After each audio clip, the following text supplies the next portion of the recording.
Hello viewers, Super GT here. Now this race was really good fun. Very, very good fun. Just shows you what can happen when you don't have to go to Interlagos for the billionth time. Okay, so we arrive at Lago Maggiore once again. Very cool circuit, doesn't come up too much. I suppose it comes up every now and then, but it's good to see it back. And we're going to have a couple of really, really good races. This track kind of lends itself to that. It really does. And to kick off proceedings, we're going to go here in the Toyota Supra, which is it is technically not the quickest car because at the time of recording, it was actually the Renault RS01, which was the fastest time around here in qualifying. But alas, we go with the Supra. The main reason being, down the back straight, this car has very good top end, very good top speed, and that makes it a formidable car to use in the race, even if maybe it isn't quite as quick over a lap as other cars, but it generally is. Now here we are then onto the back straight towards the big banky boy, the notorious corner here, down the dip, and then you're going to spot your braking point on the left hand side. And here it is. Check out that camber there, ladies and gentlemen. It's come through. Looks like the Swiss driver getting a slow exit off the turn as we come up the uphill chicane for the first time. Now starting in fourth, my qualifying time being a 1:55.6, but I know that I can do a 0.3 if I really hook it all up. So perhaps I have to go back to the drawing board of qualifying and go again to improve our qualifying time and therefore our grid slot. As on this first lap, the race is settling in quite nicely and actually having a slow exit out of the final corner. Difficult corner that. We've gone to the main straight. There is the Renault RS01 just behind us, driven by Mr. Phoenix Esports Finn in fifth position behind us. Going to keep him at bay for now. So the race just settling down in this first lap, as it usually always does on any of these races with rolling starts. But let's see if we can get some moves done as well. In fact, we're going to get overtaken by Finn. Goes up the inside, and that's actually a really good move because you go over to the left hand side out of turn 3 into turn 4, open up the inside, and he went for it and he made it work. I was looking for the cutback, didn't quite happen. You can go for moves into turn 5 here, but definitely not close enough. We'll have to look down the back straight, as that Renault isn't as good, as I said, in straight line compared to the Supra. And this section here is therefore crucial. This S's section, really do have to get acquainted with the curbs. And I'm acquainted with a little bit more than the curb there, a bit of the grass as well. That's going to put me on the back foot. You can see I'm way off now, more than half a second off of Finn. Down in 5th. And it looks like the Polish driver here is going to go for my 5th place. I'm going to go down to 6th place at this rate. Not quite, doesn't go for the move. Turning in early on the power road on the exit. So this race going a little bit off at the moment, so you have to really improve as we come up the hill. It looks like the leader in the Subaru WRX is beginning to go defensive, and that is always good news as we actually close up. Gap actually just over a second to the lead, and actually not very far away at all. So we're going to quickly reel back in the group at the front. It just shows you when you start fighting, that gap comes down. And so now we have pretty much a group of 6 at the front here, and it's going to go down to the wire. Only a 4-lap race, no tyre wear or fuel to worry about, just a straight dash to the finish. And actually we've dropped the guy behind. So a group of 5 at the front, 2 laps to go, half the race done, 56.4. And in fact it was the Renault just in front setting the 55.9, fastest lap. In fact, now the Austrian driver there dropping down into 2nd place in the Subaru WRX. He has been passed at turn 1 and 2, and Finn going for the repeat move into turn 4, and he's going to make it work, although getting a 2-second penalty. Couldn't quite see what that was for, but he's going to get poor momentum on the way out, and I'm going to stick up the inside, near enough 3 abreast for a moment there. As we come into turn 5, the Swiss driver sweeps around the outside to keep his 3rd place, to gain 3rd place back, should I say. I'm back into 4th, so we're back into the positions that we were. So a bit of roles reversed once again back to our starting positions. Apart from first and second, they have swapped. And they're coming through this back straight section. Again, stuck to the slipstream, really making the most of that. Should be okay as long as I do that. In terms of defending, the Renault is just going to drop off slightly, so that gap increasing. Don't have to worry about a possible move into the big banky boy. So once again, we've been reacquainted at the front. A group of 4. Let's see if we can go for another position here. Coming up the hill. This does lead into some possible overtaking opportunities at the end of the lap. The last couple of corners, so the next 3 corners pretty much, you can go for move, but you need to really get the guy ahead, out of position, offline. And we're very close. It would require a massive lunge. He goes defensive. He's definitely aware of my presence, feeling the need to defend into the third to last corner, through the second to last corner, then towards the final turn now. Off lap 3, right on his tail. Just trying to get a good exit here. It is actually quite tricky to overtake it for the first and second corner, as you do have to ideally get to the right hand side so you get the inside for turn 2. That's not quite going to happen on this occasion. Into his back though, thankfully no penalty.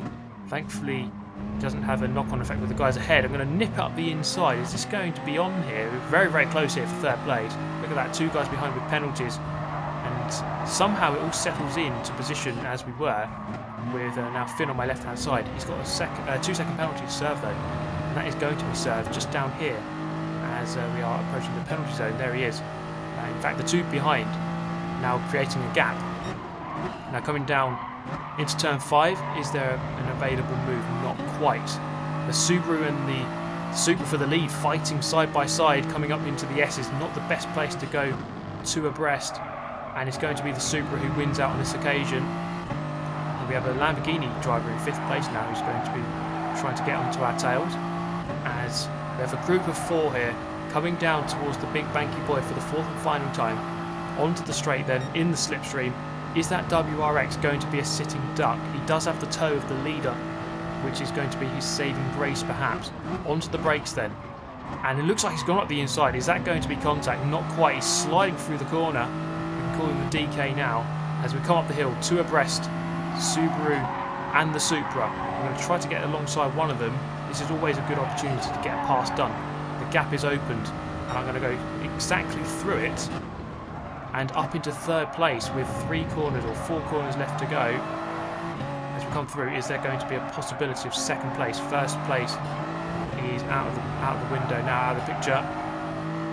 Well, he's not out of the picture, he's actually right in the picture, but it's not going to happen.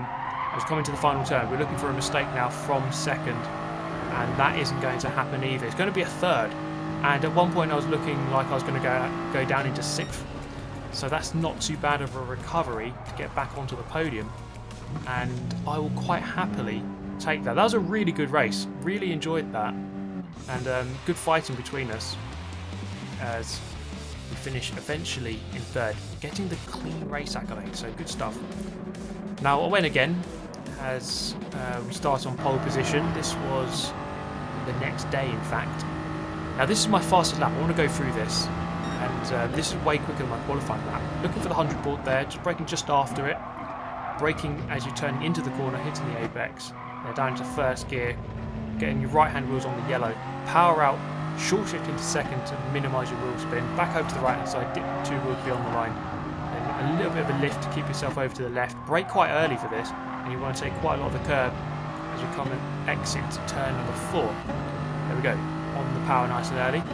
And as we come up to turn 5, looking for the curb on the left hand side, there's a grey curb, waiting for the end of it, which is there, on the brakes, and then you're going to look for that late apex. At the end of the sausage, basically, there's a big bright orange sausage. You can't really miss it. You're looking for that apex at the end of it. This is the tricky section, but crucial to your lap.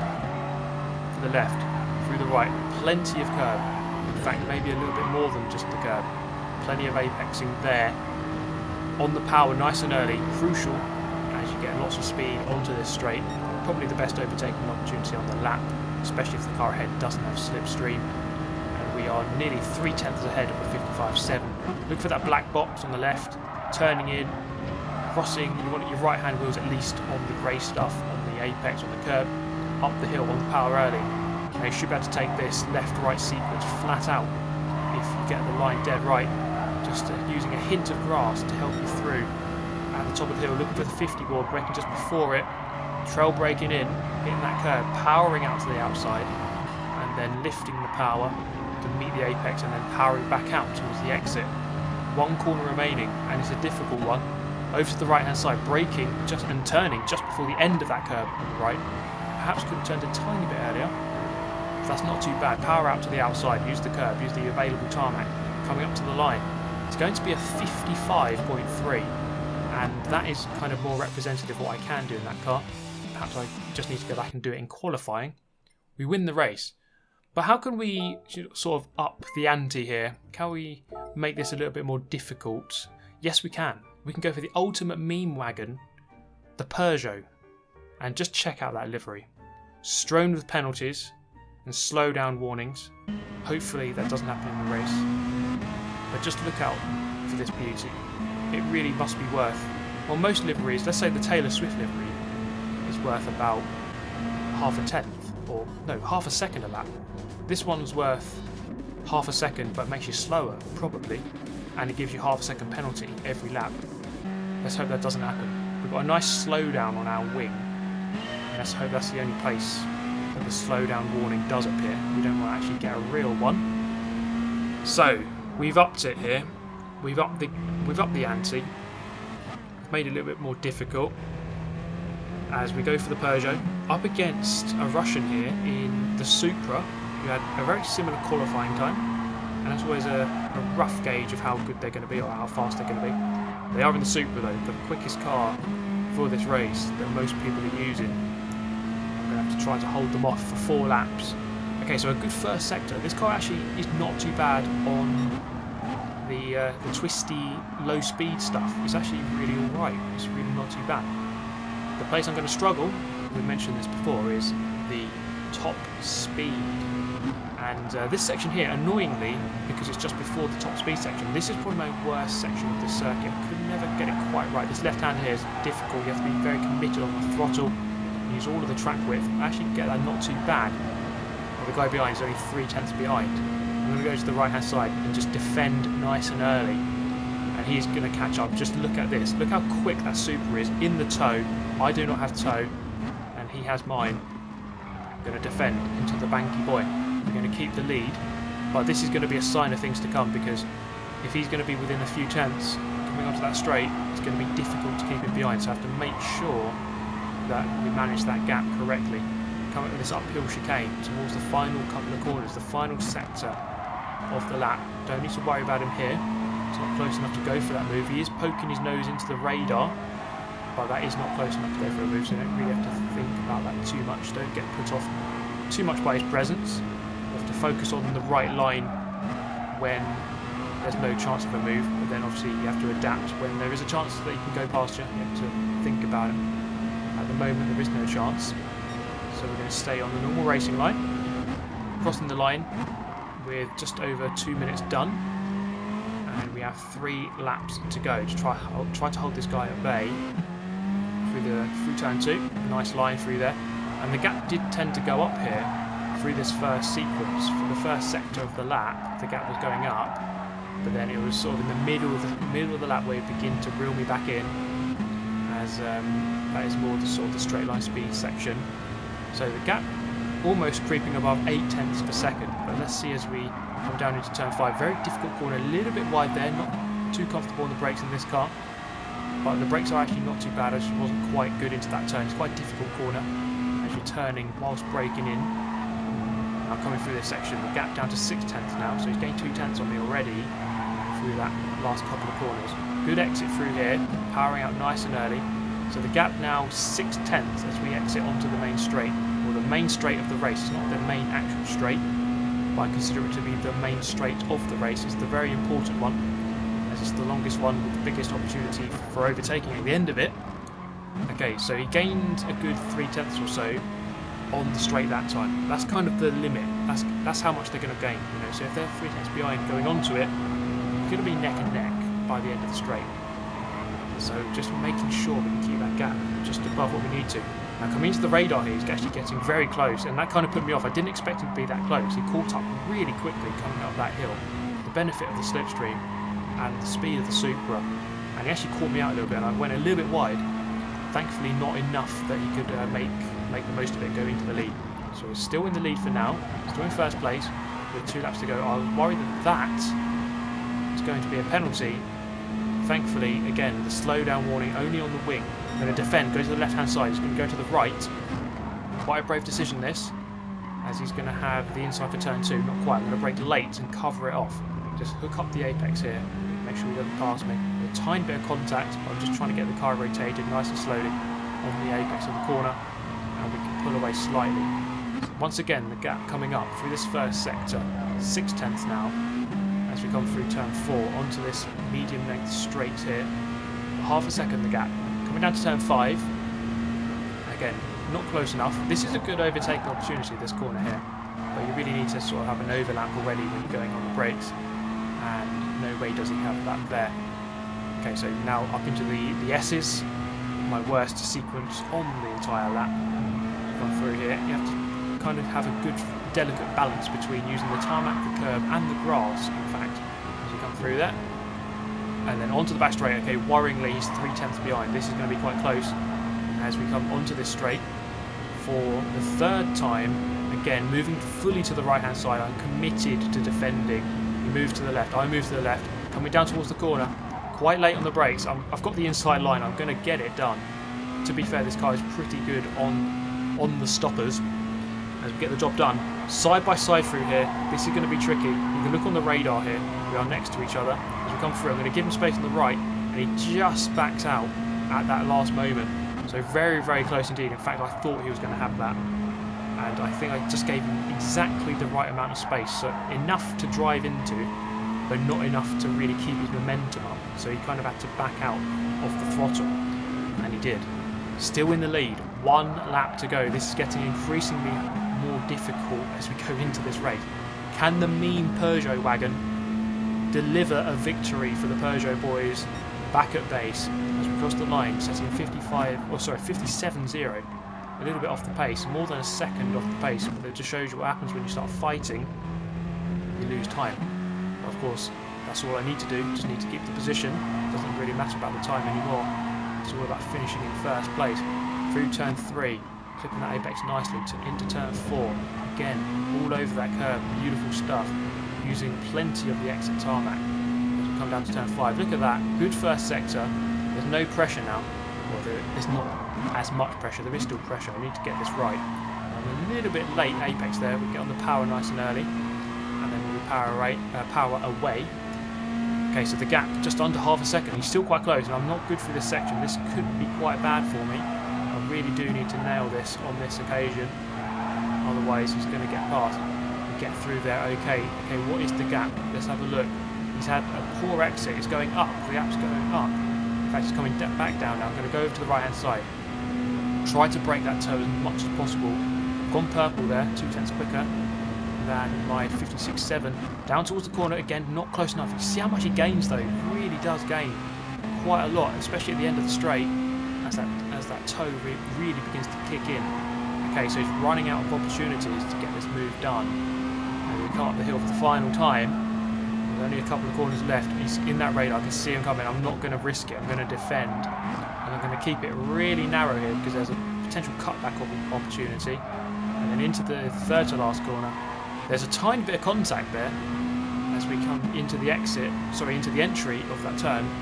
As we come down the hill then, final corner of the lap, of the race.